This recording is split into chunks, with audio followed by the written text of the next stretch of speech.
nervousness. Um, First of all, I just want to say that we as teachers have to keep each other encouraged during this time.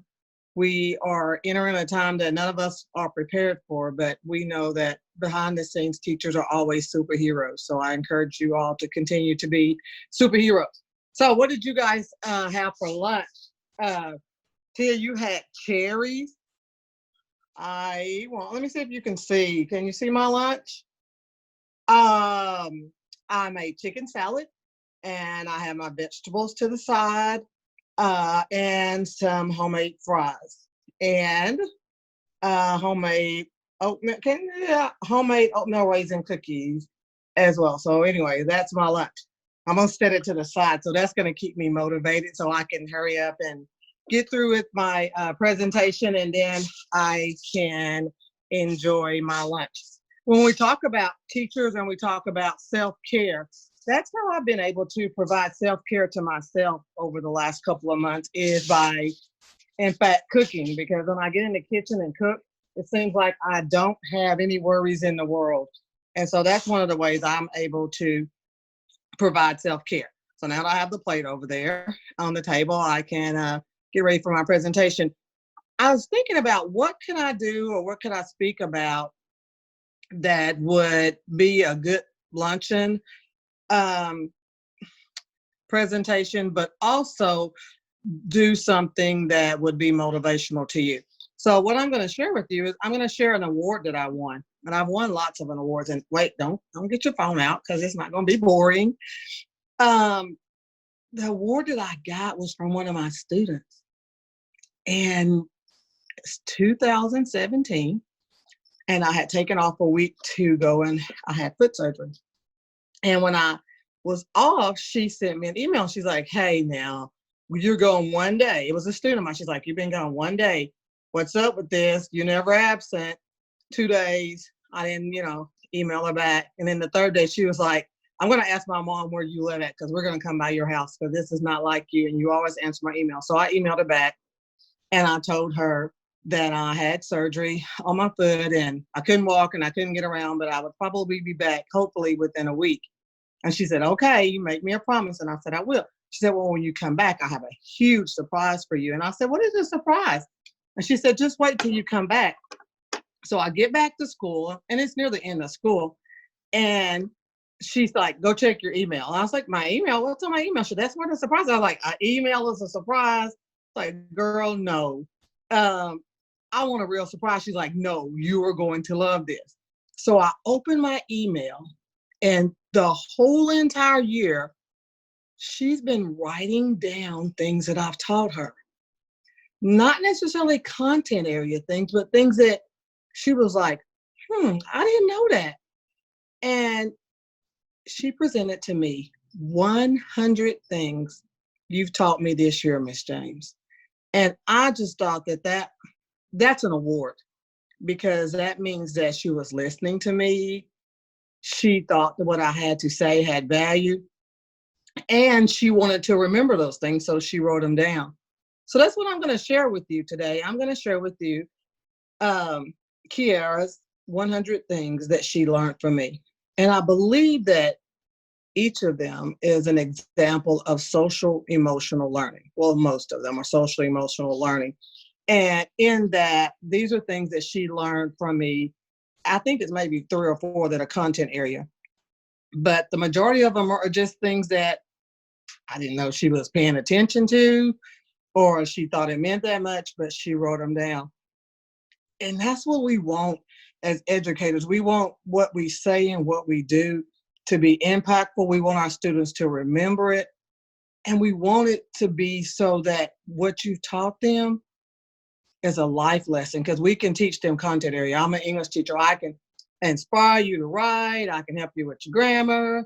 I can help your essays be awesome. I can find great books for you to read. But at the end of the day, if I haven't helped that student be a better person, to feel good about themselves, to embrace who they are, I really don't feel like I am even halfway the teacher that I need to be. So social emotional learning to me, to be honest, don't tell anybody in my school, it sort of comes before content. Because even when we talk about ourselves and talking about teachers embracing our own social and emotional needs, if we're not good, we can't help our students be great. So I encourage you first to be the best that you can be. Find what you need to do to help you be the best you can be. And then when you're the best, you will shine like a light and your students will be the best too. So I'm gonna always give a disclaimer when I talk. So I am from Arkansas. I said that in my introduction. And I'm also African American. So you're gonna like, what kind of talking is she doing? I code switch quite often between African American vernacular dialect and just my normal, try not to be, can't help it, Southern drawl. So am I squinting? Tell me if I'm squinting. Somebody tell me if I'm squinting. Yes or no, shake your head. Am I squinting? Okay. Every time I get ready to do a presentation, something happens. I mean, I'm just like ready for it. So this morning I roll over in the bed and I hear something go crunch. And I thought, okay, wonder what that is. It's not the remote because the television channel didn't change. It was my glasses. And so I couldn't go get them fixed because it's COVID and I live in a really small town and it takes me 45 minutes to get to the next town in order to get my glasses fixed. So I found my old pair and they aren't the best, but this is what I have. But luckily yesterday, I don't know why, we had a PD at school and something told me to write out the 100 things on these huge note cards. I don't know why I did it, but I did. So anyways, let's get started with the 100 things that we have. Somebody tell me how much time do I have, Alicia? Hold it up. You'll be on until 11:30. Tia, is that correct? So what? So tell me how many minutes, because your time is different. You will have 37 minutes. I have 30. Okay, I'm gonna stop at 32. This is gonna be so much fun. 100 things that Kiara taught me. Remember, I'm gonna switch in between my African American vernacular dialect. It's just how I am. Okay. Number one, pretty girls don't fight. So one day, one of the students was telling me about this girl that was bullying her. And I was like, girl, you better leave that girl alone. I was like, pretty girls don't fight. And she's like, Miss James, I'm gonna knock her out. I was like, and you might get your face hurt or something. She was like, no. And so Kira's like, Miss James, why do you say pretty girls don't fight? I was like, I know a girl that had a fight. She got a mark on her face and it's been there forever. I was like, and she's like, how old is she? I said, oh, she's in her 40s and she still got that mark on her face. She was like, oh no. I said, yeah, mark that down, girl. Pretty girls don't fight. So it's so amazing that she remembered that and she wrote that down. And to be honest with you, pretty girls don't fight. Number two, your appearance is everything. So that sort of connects with what I told her about pretty girls don't fight. Teachers, I learned this in when I was in college. As you're dressed, so are you perceived. As you're perceived, so are you treated. So if you come to school looking like a scrub, expect the kids sort of to treat you like a scrub. As you're dressed, so are you perceived. As you're perceived, so are you treated. Your appearance is everything. Number three, you can do anything. Just believe in yourself. I say that all the time. Kira wrote that down. You can do anything. Just believe in yourself. Number four, pretty hurts. She said, Miss James, why do you say pretty hurts? I said, girl, because pretty girls, sometimes other girls don't like us. Or sometimes the guy didn't want to talk to us because they think we're pretty. I said, so pretty is not always the best thing to be. I said, because pretty hurts. And she's like, you think I'm pretty? I was like, girl, yeah. She's like, okay. So I guess she remembered pretty hurts. Number five, if you're a teacher, dress nice so your students will have something nice to look at. And I can't believe I actually said this. One of the students said, Miss James, why do you always dress like you're about to go to Sunday school, a church? I was like, because I'm standing up here talking to y'all. I said, I want y'all to look at something nice when I'm up here. I said, you probably won't even look at me if I had on some ugly something. They were like, oh, yeah. So remember, if you're a teacher, dress nice. Number six, when the word TOO is used to mean also, you're supposed to use a comma. For instance, I'm going to the mall, comma, TOO, period.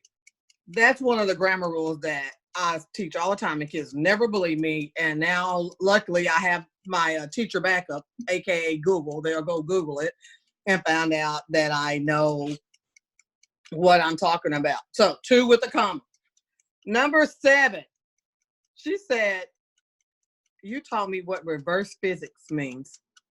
She was so mad. She came in class one day and she had made a bad grade on her science test. And I said, well, show me which ones you missed. And she showed me. She said, Miss Jane, I got this one right. And I said, what did you write down for that? She's like, why do you mark that wrong? I said, because reverse physics doesn't mean that. I was like, reverse means to go back. She said, why didn't he tell me that? And I was like, I don't know. But number 7. Number 8, the definition of irony.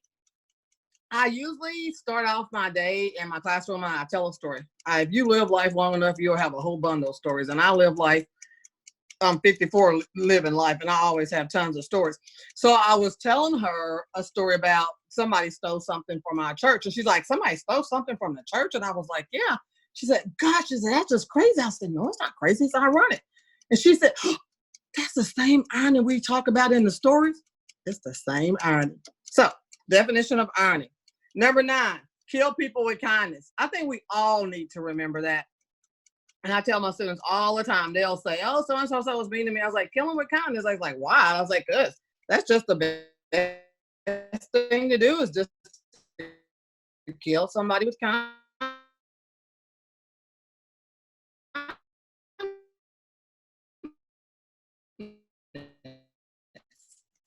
Number 9 is kill with kindness. Number 10, doing good. And I'll do good grade. So I don't want to get a good grade if they'd like to see you do good. Number 11, she says, you showed me that I could read 25 books in 7 months. I cannot believe that I was able to accomplish that goal. Number 12, smart people use their brains. I can't even say any more about that one. And I love that she remembered that. Number 13, it's okay to be last. One of my students, always the last one to turn in a test. And so somebody said, oh, why are you always last? And I said, last is good. And one of the students said, well, how was that good? I was like, one time I took a test and I was the last one to turn it in. And I was so afraid that I didn't do good, but I made the highest grade in the class. And I said, it was a really, really hard test. So being last is not anything that's bad. Number 14, don't judge people. You don't know their story. I have this and made into a poster, and I in front of my class, and I have a picture of me when I was in the 4th grade, and I have underneath it says, don't judge me. You don't know my story. And students always ask me that because I'll tell them different things about me. Really, Miss James? Really? Like, don't judge me because you don't know my story. Every one of your classmates has a story. Don't look at them and think you know all about their life because they're letting you know what they want you to know. This is really important to me. Number 15, you can do anything if you put your mind to it, but you have to stay focused. Number 16, this is funny. How to spell accessible. Kira turned something in one day and I called her up to my desk. I said, Kira, I said, am I going to have to write you up? And she said, why? I said, what is this word ASSESSIBLE? I said, are you trying to write profanity and be cute about it? She's like, no, Miss James, I'm trying to write it accessible. And I was like, no, that's not how you spell it. Anyways, she knows how to spell accessible now. Number 17, definition of stereotype. That is one of the things that we study in English, but she remembered that. I'm getting feedback from somebody's phone. Number 18, never give up. Never give up. As teachers, we should be our students' best motivators. And if you don't teach a student anything, you always teach them to never give up. Number 19, you can show them better than you can tell them. One of the students in my classroom said, oh, that teacher just thinks I'm so dumb. I never get a chance to do anything. And she never picks me because she thinks I'm dumb. And I was like, well, don't go tell her, just show her.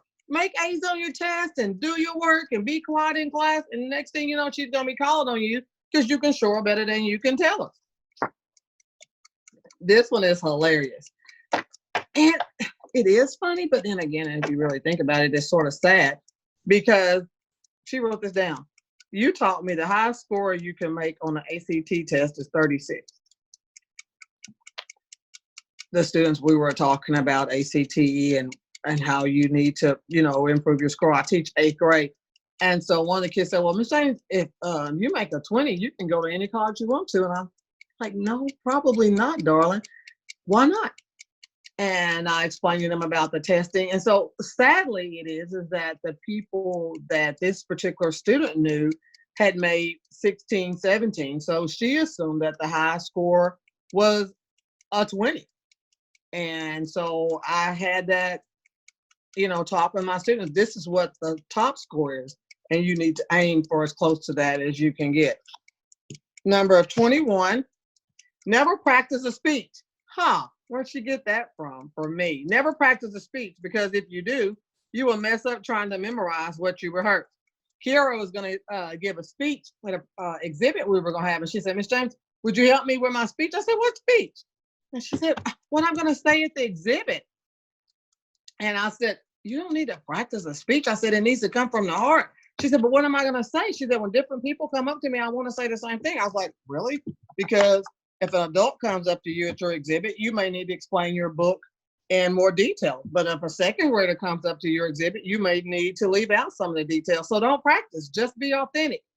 And she was amazed. And she tells me to this day, that's like the most valuable piece of information that she got, is like, never practice a speech. Number 22, if you've made your point, just stop talking. If you made your point, just leave it alone. 23, never gloat. Of course, I had to explain the definition of gloat, but I think that's an important lesson. 23, never gloat. Number 24, make your thank you short and sweet. When we did our exhibit at the end of the year, I had my students write the host in college, because we hosted the exhibit at a college, and I made them write a thank you letter. And they were all asking, I was like, this is not thank you letters. You guys are writing them essays. Make it short and sweet. So that's something I taught them. Give credit when credit is earned. If you have a classmate that does good, then tell them they do good. If you had a classmate that helped you, then let them know that they were responsible for helping you. 26, take the blame even if it's yours to take. Take the blame even if it's yours to take. 27, beauty is in the eye of the beholder. Oh, I have a huge story with this one. Jen comes to school one day, and Jen is drop dead gorgeous. She didn't wear any makeup that day. She said she was running late. And a couple of guys said, oh, look at her. Look how she looks. And I said, what's wrong with her? And they was like, oh, she looks different. I said, well, she didn't wear any makeup, but she still looks good. And I said, but to me, I didn't even see that she didn't have on any makeup, because she's just beautiful inside and out. And so after class, Jennifer came up and she told me, she said, Miss James, thank you. She said, because I was about to cry because the boys were making me feel so bad about not having on makeup. And just to make Jennifer feel better, the next day I told her I wasn't going to wear any makeup. But then I looked at myself and it didn't happen. I couldn't help her out on that one. Number 28, sit pretty. We were at a choir concert and I had to go around and tell all the girls that had on dresses, sit pretty. Number 29, they will never believe what you say, but they will believe what you do. And that relates to another one that I had taught her. It was like, you can show them better than you can tell them. Number 30, we're at 30. Don't stare. And the same thing, I guess she wrote them in order that she learned them. We were at the choir concert and a couple of kids were staring. So when we got back in the classroom, I was like, don't stare at people. But Miss James, her dress was really short. And I was like, it's okay, it's okay. We're just not gonna stare at people. 31, thank your bus driver every day. When we were coming back from the choir concert, I got off the bus and I said, thank you, sir, and thank you so much. And we got in the classroom, Miss James, why'd you thank the bus driver? I was like, because he was nice to us and he drove us there and he got us there safely. And so Kira said, you think I should thank my bus driver every day? I think you should. I said, I think that's a good idea. She remembered it and wrote it down. 32, sit up straight. Just simple. 34, offer help. That's 33, offer help. 34, personality is everything. personality is everything. And that's something I really, really try to stress to my students, because how people see you and how your attitude comes across is going to be reflective in how you're treated, how people perceive you. Is personality is everything. 35. Now, I'm getting to my Southern roots, and this one is hilarious. Fat meat is greasy.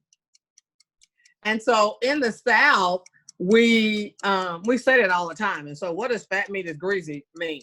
That means that when I tell you something is this way, it's this way. So if I tell you that bacon is greasy, it's greasy. And after I said this in class, my students, I would hear them say it all over campus. They would tell others, fat meat is greasy. Number 36, don't linger in the doorways. Don't linger in the doorways. Number 37, don't knock it till you try it. Every day when I came to school, I would bring my bowl of oatmeal, and I ate my oatmeal a little bit after the first period because I don't like to wake up and eat.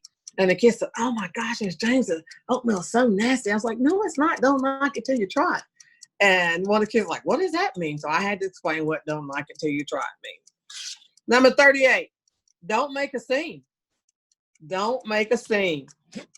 Number 39, you are what you do, not what you say. And that goes back to two other quotes that I had previously. Number 40, think before you speak. That is something that I think we need to share with all of our students so that they can realize that sometimes you may not need to say it, even though it pops up in your head. Number 41, don't worry of what others think of you. 42, a friend of the world is not always a good thing to be. So if you're thinking you're everybody's friend and you're doing great, maybe not. 43, never let what others think of you get you down. 44, you can't unlearn what you've already learned. So if you learn it the wrong way, it's hard to change it. You can't unlearn what you've already learned. Number 45, you never know what a person is going through. You never know what a person is going through. I had a student that came to class every single day, just moping around and depressed, just moping around and depressed. And the kids were just tired of it. It wasn't a good group partner. And finally, I took him outside and I asked him what was going on. Well, his mom had been sent to jail and he was living with his grandmother. And so the next day he was absent. And I told the students, let's just remember, like, when you look at someone, you may think that you already know everything that is, and you don't know everything about them. Number 46, keep your family first. Keep your family first. 47, dress to impress. 48, smart people read. I have two mottos, and the other one is this: don't judge me, you don't know my story. And this one is smart people read. I write that on everything. If I sign a yearbook, I give a kid a card, whatever. Smart people read. 49, there's not a such thing as a Caesarean doctor.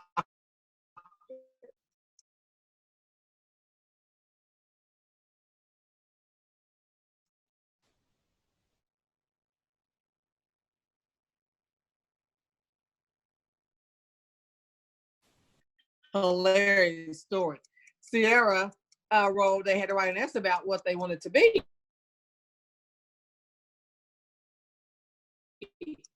And so I said, Sierra,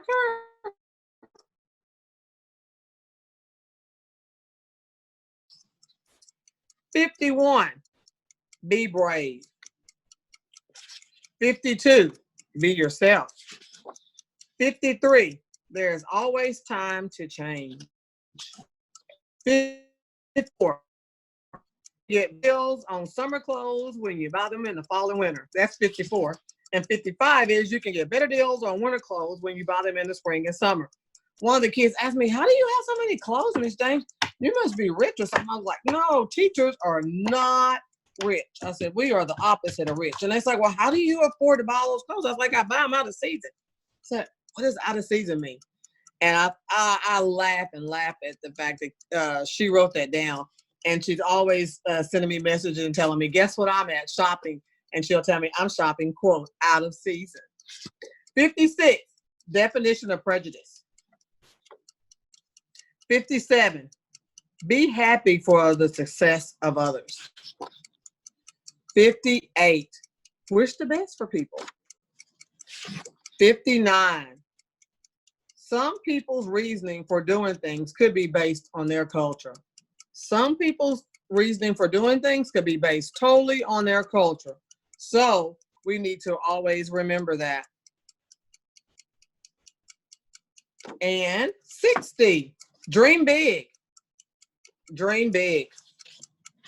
61, all things are possible.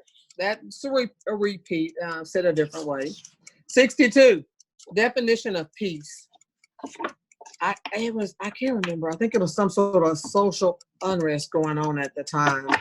And I had to give my students a definition of peace. 63, keep your eyes on your own paper. Teachers say that all the time. 64, strive for excellence. 65,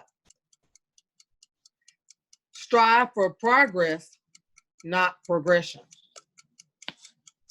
66, I have a sign on my door and it says, I touch the future I teach. And so she says, you taught me that you touch the future. You teach us very well. 67, mistakes are proof that at least you're trying. 68, change is not giving up when things get tough. Change is just not giving up when things get tough. 69, not all who wander are lost. I have this on a quote in my room, and I often have to explain to my students what that means. 70, learning is an adventure. We have to tell our students this sometime in order to motivate them that you may not like the path I'm going down, but I'm going somewhere with this. So just stay on this adventure with me. 70. 71, life is a journey. It's an adventure and a journey. 72, be brave enough to dream. I think I saw someone put that in the chat box earlier, and she really, really thought a lot about this one because she always tells me if she'll send me a message, I'm Miss James, I'm dreaming, I'm brave, I'm brave. 73, this is our school mission, passion, pride, and excellence for all. And she said, you taught me about being passionate about what I do, having pride in what I do, and always striving for excellence. 74, stand for what you believe in. 75, eliminate options during a test. I think we all teach that. Eliminate options when doing a test. 76, attitude makes a big difference. 77, be a buddy, not a bully. 78, do the right thing, always. 79, do the right thing, even when you think no one else is watching. Do the right thing. 80, mean what you say. That's a repeat. I think I've said that in so many different ways. Mean what you say. I can show them better than I can tell you. 81, spoken words can't be erased. I do the example of like squeezing toothpaste out of a tube and lay it on the table and tell the students to figure out how to put the toothpaste back in the tube. And you can't. And that's just like when you say something and it hurts someone's feelings, you can't take it back. You can say you're sorry, but it doesn't mean that they aren't going to always remember what you said. Say what you mean and mean what you say. Right, Cynthia.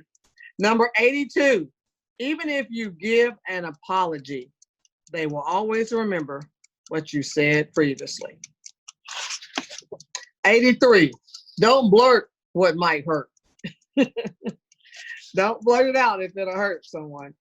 84, just be awesome. 85, it takes a village. I think we need to remember that now. That is the go-to phrase for teaching starting in the 2021 school year. It is going to take a village. It's going to take all of us working together, loving each other, sharing advice, sharing resources, being brave enough to know that we need self-help, but don't blurt when it hurts.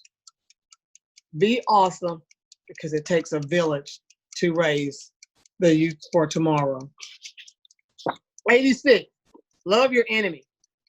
Love your enemy. 87, do great in whatever you do. 88, do good just because they don't want you to.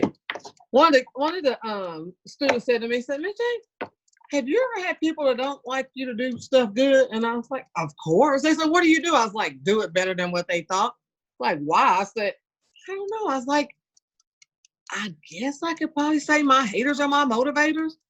And I'm surprised Kira didn't write that one down. But anyways, do good just because they don't want you to. 89.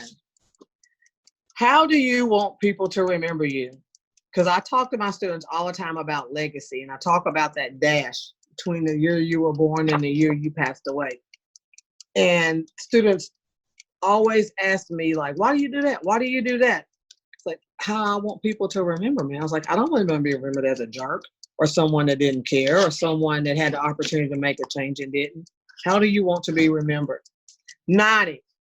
She says, I taught her how to always be cute. I love it. 91. You taught me how to pick out really good books. 92. And you taught me how to be a better reader. 93. You taught me how to use proper grammar. 94. You taught me the definition of a thesis statement. 95. You taught me how to be respectful. Oh my goodness. Kiara is a senior this year. And if she sends me a message and I'll say something back or ask her a question, the sentence starts out with yes, ma'am. If I call her and talk to her on the phone, yes, ma'am, yes, ma'am. How's your mom doing? Yes, ma'am, she's fine. Respectfulness. And I cannot say enough how she came to me respectful, but I think she put her respectfulness on a 2.0 level. 96. You taught me just to try. Kiara was in my class, and she was in my regular class, and she wasn't in my pre-AP class. While my pre-AP class did an exhibit, and she wanted to be in it. And I've done the exhibit for 7 years, and Kiara is the only student that did the extra work in order to be able to participate in the exhibit with the advanced class. And so I think when she says, you taught me how to try, she killed trying. She knocked it out the ballpark. Number 97, your family is a gift. Your family is a gift. 98, whatever you do, love it and love what you do. Whatever you do, love it and love what you do. And it says, if in doubt, do what you love. Because I think this one came from when someone asked me, why did I want to be a teacher?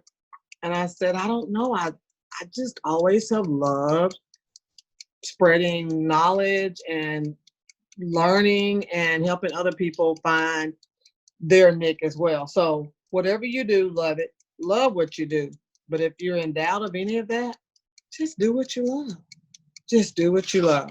And 100, there is no time like the present. There's no time like the present. I hope that you have enjoyed my presentation. I was trying to think of something that was a highlight of the impact social emotional learning can be if you put it in place. I've got lots of awards, but I will tell you this. Getting this list with these 100 things you taught me was the most inspiring. I just get chill bumps every time I think about it. I didn't tell her to write this. I didn't ask her to do this. I didn't tell her to keep up with this list.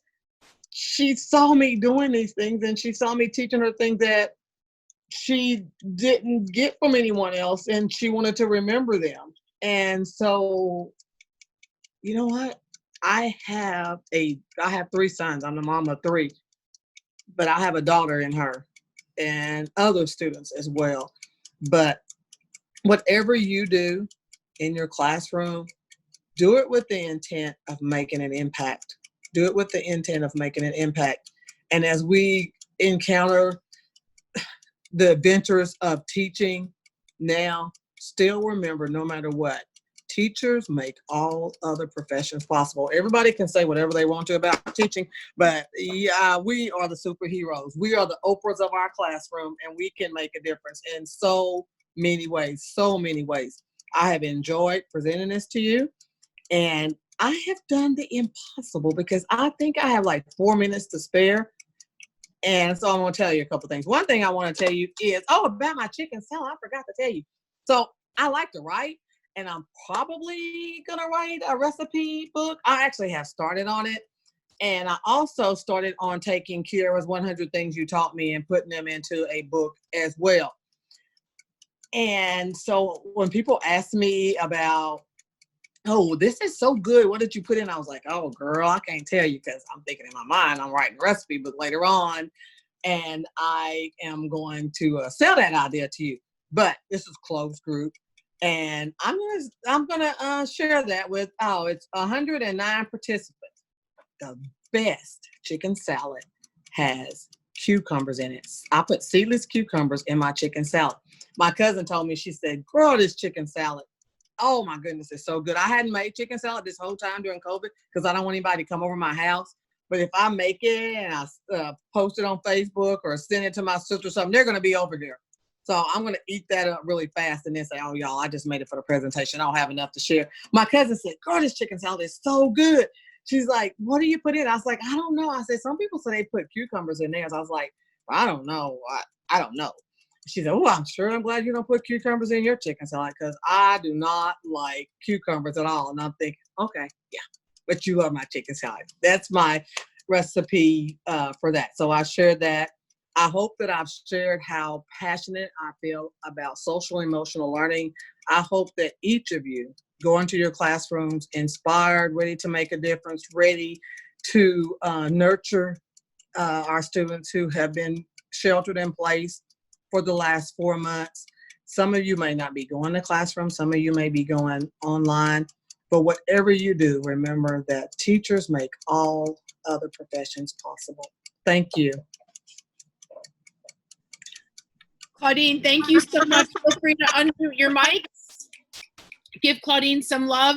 So Claudine, you can't see what's going on in the chat box, I don't think, because you were busy talking, but there is so much love happening for you.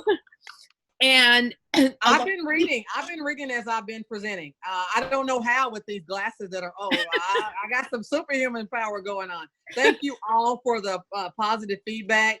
I encourage you to share that positive feedback with your students as well. Thank you so much.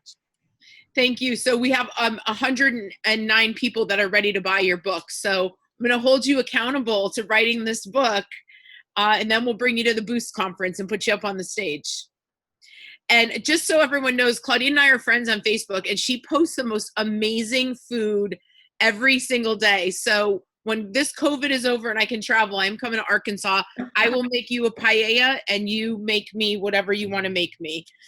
So one of the things that you said is just be awesome. So I want to thank you for just being so awesome today. Thank you for joining us. We're honored to have you here. Thank you. Oh, people are asking for autograph copies. Oh, Claudine, thank you so much. We are going to put up a slide and give you a few minutes to answer a question Claudine had posed to us.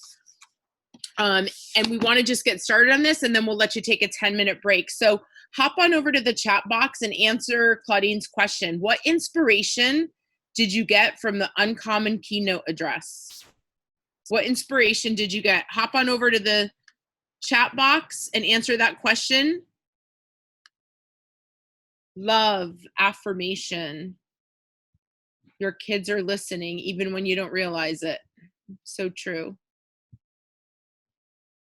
Connection, mindfulness, being authentic. Claudine, we'll save these responses and send them to you if you'd like.